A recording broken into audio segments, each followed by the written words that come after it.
वो लास्ट में हम लोग करेंगे। कल मैंने अपनी तरफ से वहां पे बात रखी थी। अस्पताल में जिस तरह से उन्होंने, उनके जो वहां पे जो सहयोगी हैं या पुलिसकर्मी हैं, उनसे जब मैंने बात की तो उन्होंने बताया कि उनको पथरी, पेट में जहां किडनी है वहां पे उनको पेन है, बैक पेन है, लेकिन सीटी स्कैन के नाम पे, एक्सरे के नाम पे उस बड़े अस्पताल में जिसको हम डीएमसीएच कहते हैं वहां पे कोई फैसिलिटी नहीं है। अस्पताल मैनेजमेंट से मैंने बात करने की कोशिश की कि आखिर कौन सी दवाइयां आप चला रहे हैं, हमें पता होना चाहिए जो इंजेक्शन आप पप्पू यादव को लगा रहे हैं वो दवा है कि जहर है, आप कैसे वेरीफाई करेंगे। जब हमसे वहां पर भी कोई भी सामने आके इस पे कोई बयान नहीं देना चाहता, सबका एक ही जवाब था कि आप ऊपर जाके सरकार से या जो भी इनके मेन पदाधिकारी हैं, विभाग है, उनसे बात करिए। लेकिन मेरा कहना यह है कि अगर वहां पे इनका ध्यान नहीं रखा गया, अगर प्रॉपर इलाज नहीं किया गया तो एक टाइम ऐसा आएगा कि उनकी इम्यूनिटी, उनका जो इंटरनल जो ताकत है वो टूट जाएगा, मनोबल टूट जाएगा और आदमी सरेंडर हो जाएगा। आज बिहार को पप्पू यादव की जरूरत है और मुझे ऐसा लगता है अगर आप सभी लोग मिलकर, बिहार की जनता, मुझे सबसे बड़ा शॉकिंग है, मैं 2000 किलोमीटर दूर रहता हूं मुंबई में, मुझे यहाँ की पीड़ा समझ में आ गई कि ये इंसान के साथ गलत हो रहा है, मुझे आवाज उठाना चाहिए। वहां से उत्तर प्रदेश से राज त्रिपाठी भाई आए हैं, बनारस से मिश्रा जी आए हैं, गुजरात से काजल निषाद आ रही हैं, कन्हैया कुमार भाई से बात हुई और दिल्ली से आ रहे हैं। ये सारे लोग, जब हम लोग दूर रह के ये चीज समझ पा रहे हैं तो बिहार का युवा शांत क्यों है? हम लोग किस दिन का इंतजार करेंगे? जब पप्पू यादव को कुछ हो जाएगा तब हम आंदोलन करेंगे। आज वो जिंदा है, इंसान जिंदा रहते अपने पूरे जीवन काल में कुछ अच्छा कर सकता है, आखिर वो गलत क्या कर रहा है? खाना खिलाना गलत है क्या? इंजेक्शन बांटना गलत है क्या? ऑक्सीजन देना गलत है क्या? अगर ये गलत है तो ऐसी गलती होनी चाहिए देश में। देश की जनता ऐसी गलतियां चाहती है। हमने देखा है यहाँ की विधायक हो, चाहे सत्ता दल हो, चाहे विपक्ष, उनकी औकात हमने देखी है कि भरे विधानसभा में गिरा गिरा के, कपड़े फाड़ फाड़ के, जूते चप्पलों से मारा गया है विधायकों को। तभी भी ये विधायक जो अपने आप को विपक्ष कहता है एकदम जीरो था, कहीं ग्राउंड पे नहीं दिख रहा था। तो आज हम उनसे उम्मीद ही नहीं कर सकते कि वो पप्पू यादव के मामले में आवाज भी उठा सकता है। तो ये कहीं नहीं खामियां जो है सरकार की या बिहार सरकार की, उसको दबाने की पूरी कोशिश है। लेकिन अब देश की जनता को आगे आना चाहिए और खासतौर पर बिहार की युवाओं से कहना चाहता हूं कि अगर आज आप चुप रह गए तो कल को कोई भी पप्पू यादव आपको बचाने नहीं आएगा। फिगर था नेगेटिव का, फिर भी क्या बोला गया था, क्यों नहीं मिलने दिया गया? सर देखिए, कोरोना का कारण बताया जा रहा है, उनकी तबीयत अस्वस्थ है बताई जा रही है, लेकिन मेरा सवाल ये पूछना था कि हम लोगों का विषय ही पूरा बदल दिया गया है। अब सारे लोग पप्पू यादव पे फोकस हैं, लेकिन कोई रूढ़ी से सवाल नहीं पूछ रहा है कि वो एम्बुलेंस आखिर क्या हुआ। जो पप्पू यादव ने 40 ड्राइवर्स दिए थे, उनका रूढ़ी जी ने क्या किया है, और वो एम्बुलेंस क्या अभी भी बिहार की जनता के लिए खुले हैं या नहीं खुले हैं? अगर रूढ़ी जी का हिसाब किया जाए तो वो इकलौते ऐसे इंसान हैं जिनको बीच मंत्रिमंडल में से उठा के फेंक दिया था इसी एनडीए सरकार ने। वो क्या कारण था, कोई बता सकता है क्या? हम लोगों ने जब इसकी पूछताछ की, खोद किया, तो पता चला उनके ऊपर गंभीर भ्रष्टाचार के आरोप हैं। और ये आरोप कोई ऐसे वैसे नहीं है।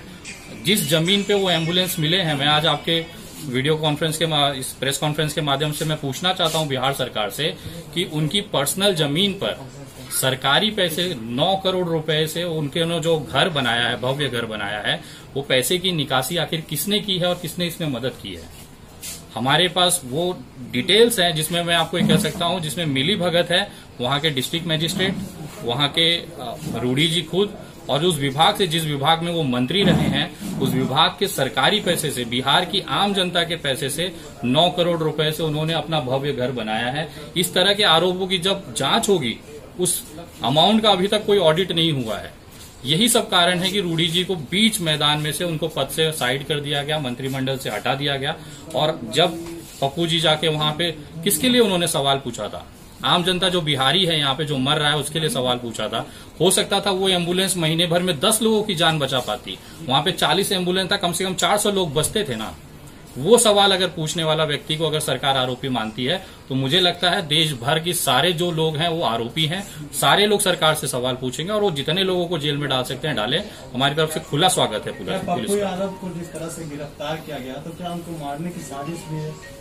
सर, मैं आपको जिस तरह से शहाबुद्दीन का मामला हुआ है, जहां पे कोरोना नहीं होने के बावजूद भी उनकी दिल्ली में हत्या हो जाती है, हम लोगों ने इसके बाकायदा सोशल मीडिया पे बहुत सारे सवाल उठाए, लेकिन कोई जवाब नहीं मिल पाता। तो मुझे अंदेशा है और विश्वास है कि अभी जब यहां से पप्पू यादव जी गए थे, कोरोना नेगेटिव थे, लेकिन जब वो थोड़े दिन के बाद उनको पॉजिटिव कर दिया जाएगा और पॉजिटिव की आड़ में एक साजिशन हत्या पप्पू यादव की कर दी जाएगी, क्योंकि उनका जो कद है बिहार के अंदर वो अब बड़ा हो चुका है। एक तरफ सत्ता विपक्ष सब मिल के खेल रहे हैं। आप अगर राजनीतिक बयान देखेंगे तो वहां पे पप्पू यादव के खिलाफ ही आरजेडी भी है, जेडीयू भी है, बीजेपी भी है, सभी हैं। लेकिन बिहार की जनता के लिए अगर कोई आवाज उठा रहा है, जो रस्तों पे लंगर पर बांट रहा है, ऑक्सीजन सिलेंडर बांट रहा है, रेमडेसिविर इंजेक्शन बांट रहा है, तो केवल एक इंसान है। और शायद यही कारण है कि राजनीतिक हत्या करने का उनका प्रयास चल रहा है। अगर पप्पू यादव नहीं होगा तो फिर जम के भ्रष्टाचार होगा। रेमडेसिविर इंजेक्शन 30,000 35,000 में, यही आखिर ये जो अस्पताल किसके हैं, उसके पीछे अगर आप ऊपर जाएंगे तो किसी न किसी मंत्री, किसी न किसी विधायक का मिलेगा। ये जो फायदा है, पैसा जो कीमत है, वो जनता की जान पे, लाशों पे कमाने का पूरा प्रोपोगेंडा है, पूरा तैयारी है, जिसमें रुकावट पप्पू यादव कर रहे हैं। और यही खामियाजा है कि आज वो जेल में है और कुछ दिनों बाद उनकी हत्या हो जाएगी। पप्पू यादव से मिलने तो नहीं दिया गया, क्या वहाँ के डॉक्टर से आपकी मुलाकात हुई? क्या कुछ वहाँ का माहौल है अस्पताल का? वहाँ जो अस्पताल के हालात है वो बद से बदतर है।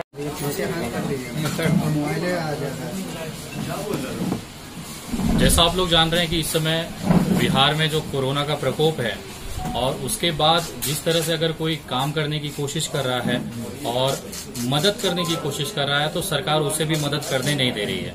आपके सामने अभी ताजा उदाहरण पप्पू यादव जी का है। संडे के दिन उनके खिलाफ वारंट निकाला जाता है, जबकि सुप्रीम कोर्ट की गाइडलाइन आई हुई थी कि कोरोना काल में किसी को भी गिरफ्तार न किया जाए। उसके बावजूद 5 घंटे तक यहाँ पे पटना में बिठाया जाता है प्रशासन द्वारा। पता नहीं किसके दबाव में पूरी प्रशासन एक्टिवेट हो जाती है और वारंट खोजा जाता है। हम लोगों की भी नेटवर्क है, हम लोगों ने भी पता किया कि वो 5 घंटे क्यों बिठाया गया था पटना में पप्पू यादव जी को, क्योंकि पुलिस के पास कोई पुख्ता वारंट नहीं था। अचानक से फिर मधेपुरा से इनको वहां के एसपी से बात होती है और पता चलता है कि वहां पे वारंट है, तो उनको बुलाने के लिए उनको 5 घंटा बिना कारण बिठाया गया। उसके बाद जब यहां से जमानत हुई तब उनको मधेपुरा ले जाया गया। ये केवल हैरेस करने का काम था। एक पूर्व सांसद, एक संविधान पद पे बैठा हुआ व्यक्ति और कम से कम 25 सालों का उनका जो राजनीतिक या संवैधानिक पद पे जो काम किया है उन्होंने, इस तरह के व्यक्ति के साथ अगर इस तरह की कुछ क्रूरता की जाती है, और मुझे तो शंका है कि कहीं न कहीं उनकी हत्या का प्रयास चल रहा है बिहार के अंदर। कल मैं जिस तरह से दरभंगा गया था, उनके अस्पताल में मुलाकात मुझे नहीं करने दिए, जबकि कोई बड़ा इशू नहीं है। मेरे पास कोरोना नेगेटिव की रिपोर्ट है। मैं मुंबई से ट्रेवल करके अगर यहाँ आ सकता हूँ तो कोरोना का बहाना बना के किसी से उनसे मिलने नहीं दिया जा रहा है, और वहां पे क्या हो रहा है ये किसी को जानकारी नहीं हो रही है। तो कहीं न कहीं मुझे ऐसी शंका है कि बिहार सरकार उनकी हत्या का पूरा कोशिश कर रही है। उनके इलाज के नाम पे उनकी कोई व्यवस्थाएं वहां पे नहीं है, और ये जो दुर्व्यवहार उनके साथ हो रहा है उसके खिलाफ हम लोग आवाज उठाने के लिए अब पूरे देश से जो एक्टिविस्ट हैं, चाहे आप दिल्ली से ले लीजिए, कन्याकुमारी से ले लीजिए, कश्मीर से ले लीजिए, पंजाब से ले लीजिए, अब सारे एक्टिविस्ट बिहार आएंगे और पप्पू यादव जी के लिए आवाज उठाएंगे। और हम संवैधानिक तरीके से पूछना चाहते हैं कि आखिर आपने किस आधार पे उनको गिरफ्तार किया है, और रात को 12 बजे कोर्ट खोलने की क्या जरूरत पड़ गई अचानक से, और जिस एरिया में उनको गिरफ्तारी होनी चाहिए, जिस एरिया में उनका अपराध है, जहां पे उनको गिरफ्तार किया गया है, वहां से नेपाल बॉर्डर पे ले जाने की क्या मंशा थी, और उस बैरक में रखा गया जहां से सांप निकल रहे हैं। तो ये जो कहीं न कहीं उनका जो सरकार की जो उद्देश्य था वो बहुत स्पष्ट है कि हम ना काम करेंगे ना आपको करने देंगे।